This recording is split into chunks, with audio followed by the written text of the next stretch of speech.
malo se ko manuia ya o le uso te vai meni fa pe fo ile te tua e malo le tunu ya o le a mo pe me in ta sa bi inga ile tua ya fa tro fo ya fa penga te mam kina ma te tua ya me se fo i fa na witi la to po lo to tuina le maro e kalesia ya ala tonga sa flabo da to proclamni ti sa o tu me United States of America ma po lo si le fie me lo ti tupu i nei tunu ya fie eu ta tu tangata ya mai fie foi o le o tau mai California mai on the day tau mai e mo tu foi le tau Carolina Island ya ma o te mo foi nei e o mai ya te kinga foi o tala tona po ta mo fu sama tanga i se fa fie na tele la vale fiber por pa i di lo te ia ila lo o fa na Jerome Gray o Timmy Gray ya ma fa i fiber pa pena fo i malo o liu fau o Mevina pa pena matiana e se fa fianga fo i le malo le tinu i Anaheim, California le la o mai de Carolina Island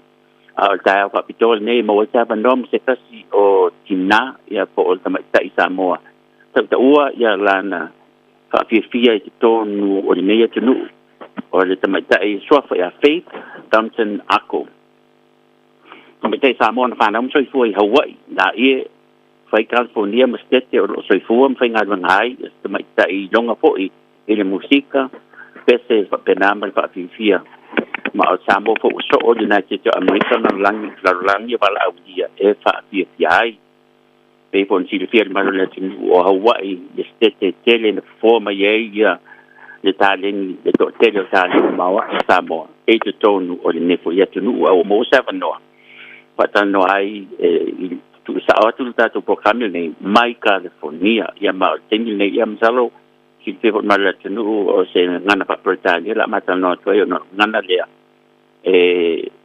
salo ya fo ya comfortable ai ma ta ma fa fengo fiel na fa ali na banato ki ta tu programme ya ai fa talo fa tu aloha ta lava Faith Thompson Ako to Radio Samoa. Thank you.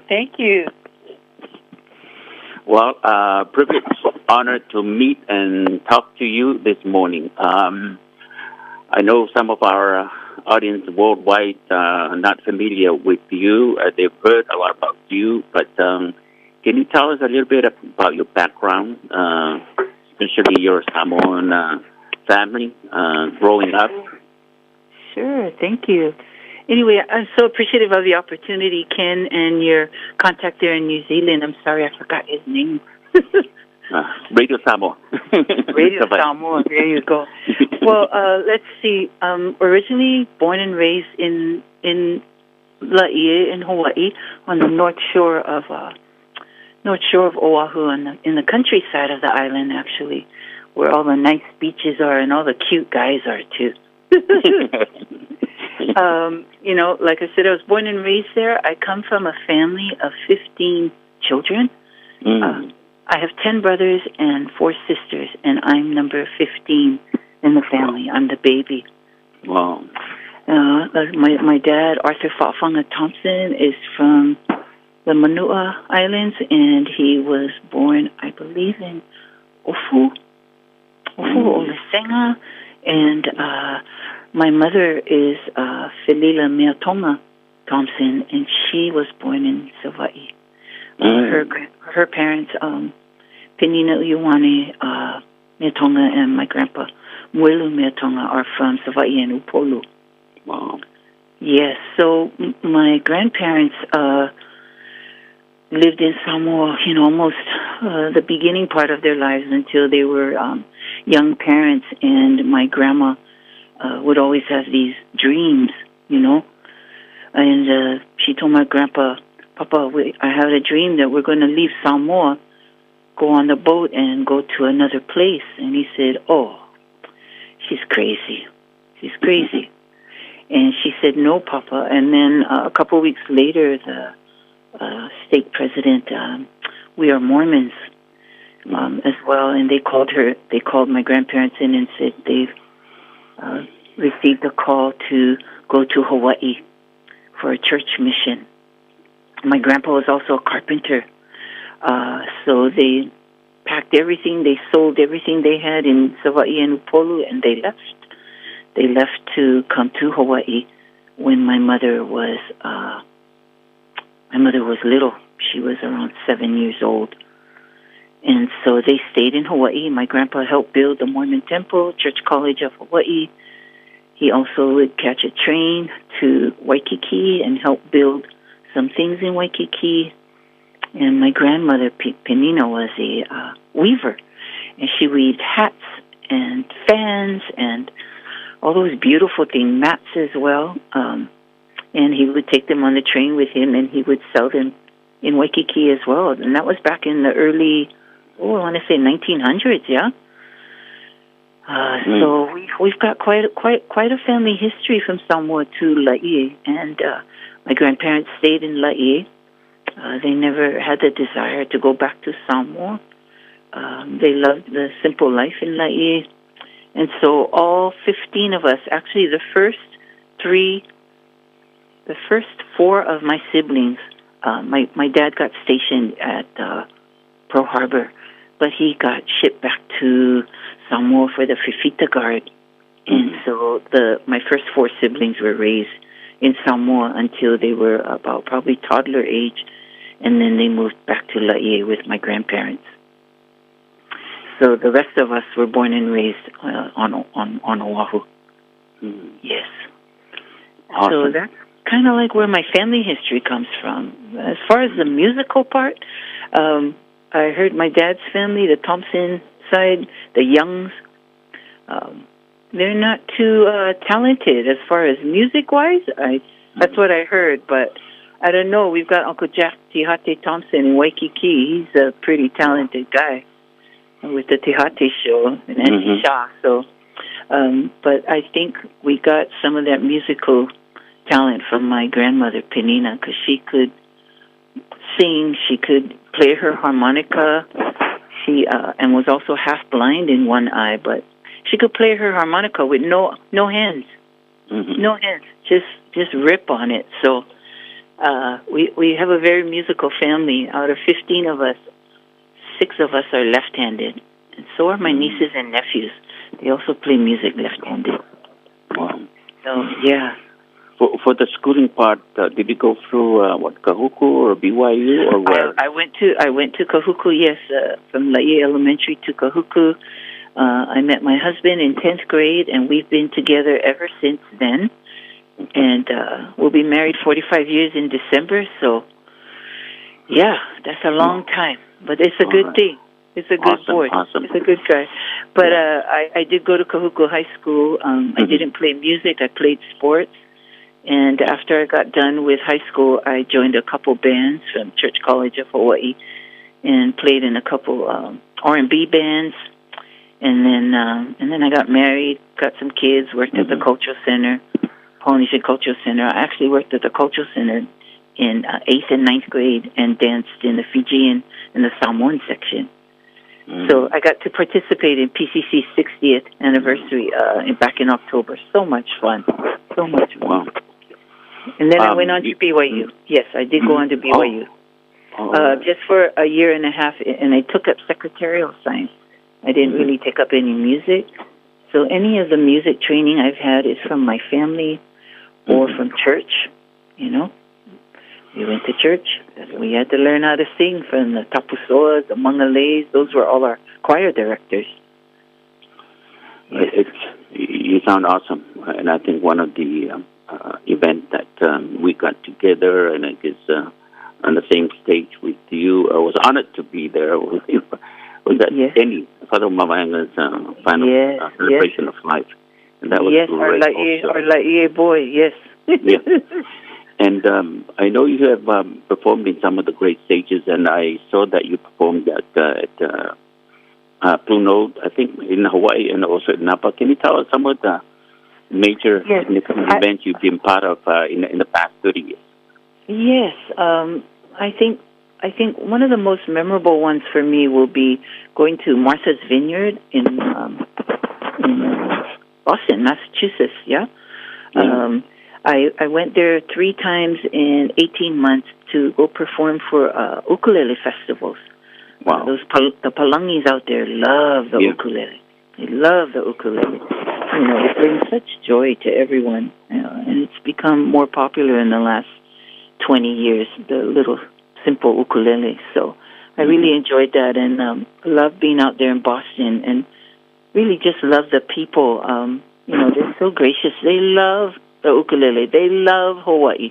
They love the Polynesian islands. They love our culture. Mm-hmm. So it was great. It was great for me to share some stuff with them, some of my mana, my mana'o, and the stories behind the hulas and the stories behind the Hawaiian music. Yeah. Also, the Hokulea crew came to Boston. They were doing, the Hokulea is a voyage crew that goes around the world and tries to educate the world on sustainability, on what's happening as far as climate change and all the bad things that are in the ocean that will affect us or that are affecting us. So I got to see the Hokulea and play music and greet them when they came into Martha's Vineyard's waters. And it was so cool to see the Wampanoag tribe, the Indian tribes, because anytime the Hokulea crew goes into ports, they have to get permission from the tribes there that are locally in the land, on the land, yeah. So it was so cool because I was thinking the Hokulea first sailed out in 1975 when I just graduated from high school. And I wasn't paying any attention, but boy, 40 years later, I had to go across the East Coast and see them come into that vineyard, to the vineyard waters, it's called Packard's Wharf, and I just cried, I said, oh my gosh, where have you been, Faith? To realize the importance of what this Hokulea crew is about and their journey and the experiences, for our audience who are listening out there, Martha Vineyard, it's one of the most expensive. It's where 1% of this country lives. Oh, it's beautiful. It is so beautiful, right? I mean, Hollywood owns. Oh yeah, and that's all in Hollywood. They own that island. They come there for summertime. The Kennedys, everybody who's Obama, everybody. Oh, the president. Yeah, it's beautiful out there. It's very beautiful. But I'm just honored that I got to go visit the people, meet the people there. But I'm sorry, I'm a California, Hawaii girl, and I'm gonna make it to Samoa sometime next year, for sure. I have that plan with my siblings and my cousins. When people say, who's the most famous Samoan singer in the U.S., I always say, it's Faith. Oh, I don't know. Oh no, don't say that. Don't say that. I have to learn more Samoan and more Samoan songs. I only know Minoi E and Sa Vale Vale and Oka. But, it's amazing, a lot of non-Samoans, Palangi, and everybody else follows you everywhere you play. So it's we're proud of that. And thank you. I'm honored as well. Yeah, I just wanted to kind of, tie in with your parents. What was the best advice that you got from your parents? Best advice I got was, my dad died when I was 3, and he was 60 years old. He had a heart attack. And my brother Gil Taya and I found him in the kitchen. And I always remember that, and I remember that I was probably one of his favorites because I was the baby, and he said I look like the Thompsons. I said, oh, whatever. I think I look like my Mea Tonga side, but anyway, so I didn't get to know my dad, but from what I heard from my siblings above me, especially the first 11, 12 of them, they said, Oka, my dad was not too nice sometimes. I said, well, who's going to be nice with 15 kids?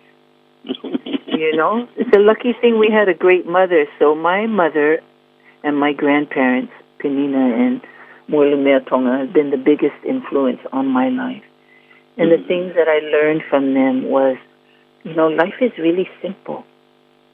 Life is simple. If you keep things simple, you're happier that way. But when you get into all this other stuff, it gets complicated. And they also taught me on how to have great faith in the higher powers above, and to always be kind and respectful to the elders. Okay. Always be kind and respectful and give service. Yeah. Give service. I'll ask maybe just my two last questions. What's your advice to young people, and who were the mentors, or who are the mentors right now, role models in the entertainment industry that you look up to? And what's your your advice to young people who want to be like you or want to get there, be successful? Okay, so the first question was, what was your first question again? Well, the kind of mentors and role models that okay, you grew up with. Let's see. Well, the ones I grew up with, if we're talking about mainland music, R&B music, because growing up in Laie, I didn't listen to Hawaiian music. I could not stand Hawaiian music. I thought it was just the most boring music ever. And, lucky thing we had the Pawnji Culture Center. Then I knew about all the other island music. And I thought, Tahitian, Fijian music, Tongan music, it's beautiful. Samoan music, oh my gosh, they are fire, nice people. They are lively, funny, happy. And I said, okay, that's my people. That's who I am. But as far as music-wise, I didn't listen to a lot of island music. But growing up there in Laie, I listened to, oh my gosh, Diana Ross, Jimi Hendrix, the Supremes, the Young Rascals, Three Dog Night. I listened to all the rock music and the blues music, Natalie Cole, Linda Ronstadt, Aretha Franklin, Oka. That is a woman. Yes. That is the divine one. And then it wasn't until we moved here to California back in 1985, and I had my youngest daughter, Falila, was born in 1990. And when she was 4 years old, we went to the mall. She loved seeing the hula. She said, Mom, I want to learn hula. I said, okay. I drop you off. I pick you up. But the hula director found out that I play music. So that's how I got into Hawaiian music back in 94. So it's, 29 years later? Yeah, almost 30 years later. Tell you, Faith, you're the best in the business. And love your voice, love the way you play ukulele. But, I know you're busy. I know you took this time out. You're busy, I'm so doing and preparing for your performances. But I'll give you this last couple of seconds, Okay. Any final advice or shout out to some families out there? Oh, we have so many people to thank. First of all, I thank the Lord above. I'm grateful for my testimony and for the journey I've been on, the blessed journey. A shout out to my family in Laie. A shout out to my children and grandchildren. Oka, I love my mo'opunas. And to you and your families, please have a safe holiday. Have a happy holiday. And time is short. We'll make the most of it, right? Yeah. Thank you, Faith Thompson. Thank you so much for giving us the time to talk with you. I know you're busy. Samoa tanonga na malalo atamaitai o Samoa. Faith Thompson ako sa Yolo Samoa. Ua ilinea tunu aptai lava. Ila tunu une fafianga ya atu ko famina ni tao ape po isa kusala la ko ule ai nga banga le selo la tu ona mo temine. Safe.